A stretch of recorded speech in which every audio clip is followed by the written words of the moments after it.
तो दोस्तों आज की इस वीडियो में हम लोग 3 प्रमुख खबरों को लेकर डिस्कशन करने जा रहे हैं, जिसमें से 2 खबरें सीधे फ्रांस से जुड़ी हुई है और काफी चिंताजनक है फ्रांस के लिए भी, भारत के लिए भी। वहीं पर हम लोग तीसरी खबर को डिस्कस करेंगे जो सीधे जुड़ी हुई है भारत और यूक्रेन से। लेकिन इस खबर में 2 महत्वपूर्ण मोड़ रशिया और अमेरिका की तरफ से निकलकर सामने आते हैं। तो वीडियो को एकदम अंत तक देखिएगा, कहीं से भी स्किप मत कीजिएगा।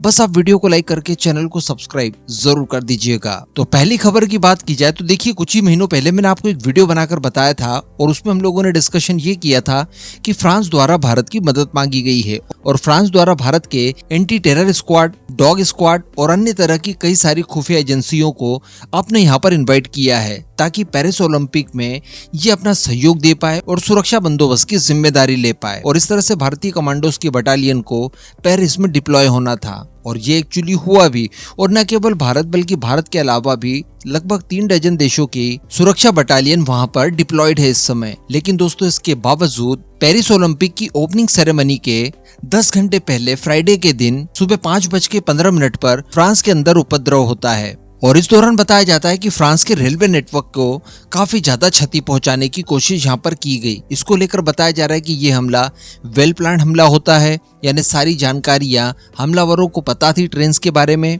और इनके सारे रूट्स के बारे में। आप इस समय दैनिक भास्कर का एक मैप देख पा रहे हैं स्क्रीन पर। इस मैप में बताया गया है कि कौन कौन सी लाइनें इस हमले में प्रभावित हुई। बताया जा रहा है कि ये हमला इतना ज्यादा भीषण था कि इससे कई सारी रेलवे लाइनें पूरी तरह से टूट फूट चुकी है। जो बिजली के तार वगैरह थे वो सारे कुछ जला दिए गए और इसका इम्पैक्ट बताया जा रहा है कि हमले के आधे घंटे के अंदर ही दिखाई दिया, क्योंकि इन रूट्स के ऊपर चलने वाली लगभग सभी ट्रेन बाधित हुई इसकी वजह से, जिसका असर बताया जा रहा है कि कुल 8 लाख लोगों के ऊपर पड़ा है। फ्रांस के प्राइम मिनिस्टर गैब्रियल अटेल द्वारा इस हमले में बाधा डालने की कोशिश को एक साजिश बताया है, जिसकी वजह से ओलंपिक में भाग लेने वाले खिलाड़ियों को ले जाने वाली ट्रेन भी काफी ज्यादा बाधित हुई।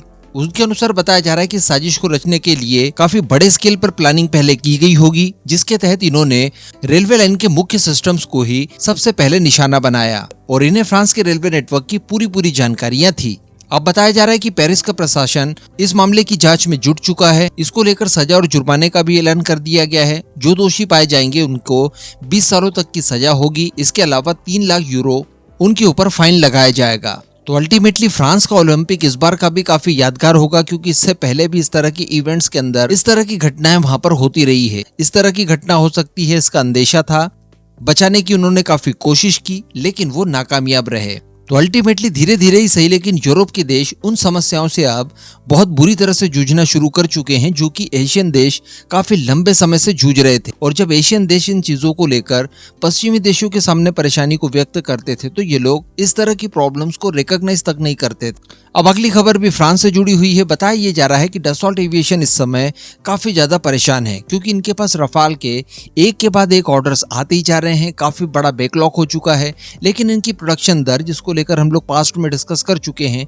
काफी ज्यादा कम है। ऐसी परिस्थिति में कस्टमर्स को रफाल ये लोग डिलीवर कैसे करें, इस बात को लेकर इनके पास टेंशन चल रही है। इस समय की बात की जाए तो बताया ये जा रहा है कि इनके पास 223 रफाल विमानों की बैकलॉग पड़ी हुई है, जो कि पिछले साल की तुलना में 12 अधिक है। अब हम सभी जानते हैं कि जब से भारत द्वारा रफाल खरीदे गए हैं, इनका इस्तेमाल करना शुरू किया गया है, उसके बाद रफाल की इतनी पीआर हुई कि इतने महंगे होने के बावजूद रफाल खरीदने के लिए दुनिया भर के देशों में होड़ लगी हुई है।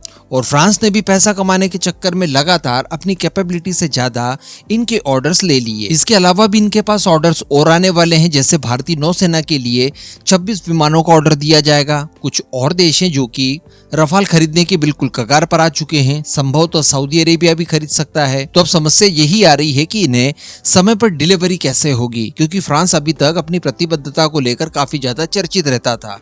भारत के मामले में भी देखा, कोविड आ जाने के बावजूद उन्होंने 36 विमानों की जो डिलीवरी थी वो बिल्कुल समय पर की। तो बताया जा रहा है कि ऐसी परिस्थिति में फ्रांस को रफाल की मैन्युफैक्चरिंग दर बढ़ाने के लिए दूसरे देशों की आवश्यकता पड़ सकती है, जिसमें भारत सबसे ज्यादा उपयोगी साबित हो सकता है। वैसे भी हम लोग जानते हैं कि भारत और फ्रांस के बीच में रफाल की लोकल मैन्युफैक्चरिंग करवाने के लिए काफी लंबे समय से बातचीत चल रही थी। एमआरओ फैसिलिटी तो ऑलरेडी शुरू होने जा ही रही है। इसके अलावा 26 नए विमान खरीदने के लिए भी ऑलमोस्ट हम लोग सौदा कर ही चुके हैं। अगर थोड़ी सी और गारंटी उसे मिल जाती है कि भारतीय वायुसेना के लिए भी कुछ और विमान खरीदे जा सकते हैं, तो कोई बड़ी बात नहीं रहेगी कि फ्रांस अब हार थक कर रफाल मैन्युफैक्चरिंग की यूनिट्स भारत के अंदर ही लगा देगा। ये भारत के लिए भी एक अच्छा अवसर माना जा सकता है। इसके बाद तीसरी खबर निकल कर आ रही है और सबसे इंपॉर्टेंट खबर निकल कर आ रही है भारत और यूक्रेन संबंधित। बताया जा रहा है कि प्राइम मिनिस्टर मोदी 23 अगस्त को यूक्रेन की यात्रा पर जा सकते हैं और ये खबर आने के बाद ही आप समझ सकते हैं कि माहौल काफी ज्यादा गर्म हो चुका है, क्योंकि रिसेंटली जब प्राइम मिनिस्टर मोदी रशिया के विजिट पर गए थे उसके बाद अमेरिका सहित यूरोप के बाकी कुछ देश, इसके अलावा खुद यूक्रेन भारत के ऊपर कई तरह के आरोप प्रत्यारोप लगा चुका था। लेकिन बताया जा रहा है कि प्राइम मिनिस्टर मोदी का तीसरा कार्यकाल जब शुरू हुआ था तो बधाई देने के लिए जेलेंस्की का कॉल भी आया था। उस समय जेलेंस्की द्वारा पीएम मोदी को कांग्रेचुलेट करने के साथ साथ उन्हें यूक्रेन आने के लिए इनवाइट भी किया था। तो इसी के चलते बताया जा रहा है कि 23 अगस्त तक प्राइम मिनिस्टर मोदी यूक्रेन के विजिट पर जा सकते हैं। तो ये तो अब खबर हो गई, लेकिन अगर इसके मायने देखे जाएं जियोपॉलिटिक्स के पॉइंट ऑफ व्यू से तो वो काफी ज्यादा गहरे हो सकते हैं। इसमें कहीं ना कहीं वो चीज भी कही जा सकती है कि भारत भी अब थोड़ा बहुत ही सही लेकिन अंडर प्रेशर आने लगा है, क्योंकि अमेरिका में जिस हिसाब से भारत की इस समय निंदा की जा रही है और रशिया विजिट को लेकर जिस तरह से भारत को क्रिटिसाइज करने की कोशिश की जा रही है, लगातार हमारी डिफेंस डील्स के ऊपर इसका असर पड़ रहा है। ये हमारे हितों के लिए बिल्कुल भी सही नहीं है। देखिए, वैसे ही जो बाइडेन प्रशासन इस समय इलेक्शन में उतर चुका है और इलेक्शन के मुद्दों की बात की जाए तो अमेरिका के अंदर इस समय जो बाइडेन की लचर नीतियां उनके ऊपर हावी होती जा रही है और वहां की जनता में इस बात का नैरेटिव बहुत पक्का हो चुका है कि जो बाइडेन फॉरेन पॉलिसी को बराबर मैनेज नहीं कर पाए। उसमें भी भारत, जो कि अमेरिका ये कहता है कि देखिए हमने तो रशिया से भारत जैसे बड़े देश को पूरी तरह से छीन लिया है और एक तरह से अपने आप को शाबाशी देने का काम करता है। उसी भारत के प्राइम मिनिस्टर इलेक्शन जीतने के तत्काल बाद जब G7 के समिट के लिए इटली जाते हैं, वहां पर यूक्रेन रशिया संबंधित किसी भी रेजुलेशन को न तो मान्यता देते हैं और न ही इसके ऊपर साइन करते हैं। इसे एक तरफा बताकर इसे पूरी तरह से नजरअंदाज कर देते हैं। उसके बाद रशिया का विजिट करते हैं। वहां की जो तस्वीरें निकलकर सामने आई अमेरिका के एक नागरिक ने देखी होगी। डेफिनेटली प्राइम मिनिस्टर मोदी को रशिया का सबसे बड़ा सिविलियन अवार्ड भी दिया गया। तो इन सारी चीजों के बाद माहौल अमेरिका के अंदर काफी ज्यादा गर्म हो चुका था। जो बाइडेन कहीं ना कहीं भारत के ऊपर इसी वजह से बहुत ज्यादा प्रेशर डाल रहे थे कि देखिए रशिया का विजिट किया आपने, वो सही था, लेकिन जो टाइमिंग चुनी गई वो टाइमिंग गलत थी। हालांकि यहाँ पर भारत को भी जो मैसेज देना था वो एक्चुअली हम लोग दे चुके हैं, लेकिन अब समय आ चुका है कि इन सारी चीजों को वाइंड अप करके थोड़ा सा माहौल को नॉर्मल कर दिया जाए। और इसी वजह से बताया ये जा रहा है कि प्राइम मिनिस्टर मोदी यूक्रेन के विजिट पर जा रहे हैं। इसके अतिरिक्त दोस्तों ये आर्टिकल आप पढ़िए, ये उसी समय की न्यूज है जब प्राइम मिनिस्टर मोदी रशिया के विजिट पर थे। उस समय अमेरिका द्वारा यह आह्वान किया गया था प्राइम मिनिस्टर मोदी से कि आप रशिया यूक्रेन वॉर को रुकवाने के लिए, सीज फायर करवाने के लिए और दोनों देशों के बीच में सहमति बनाने के लिए अपना एफर्ट लगाइए, क्योंकि उन्हें इस बात का विश्वास है कि भारत ऐसा करने में सक्षम है। इससे पहले चाइना ने बहुत ज्यादा उछल कूद करने की कोशिश की, अलग से एक डिप्लोमेट तक अपॉइंट किया, लेकिन हम सब लोग देख पा रहे हैं कि उसका कोई भी नतीजा नहीं निकला। इसी तरह की कोशिश जर्मनी के चांसलर द्वारा भी की गई, वहां से भी ये लोग असफल रहे। फ्रांस के राष्ट्रपति इमैनुअल मैक्रों द्वारा भी काफी कुछ कोशिशें की गई, लेकिन वो भी असफल रहे। तो अब एकमात्र विकल्प यहाँ पर नेगोशिएशन करने और युद्ध को रुकवाने के लिए भारत ही इनके सामने है।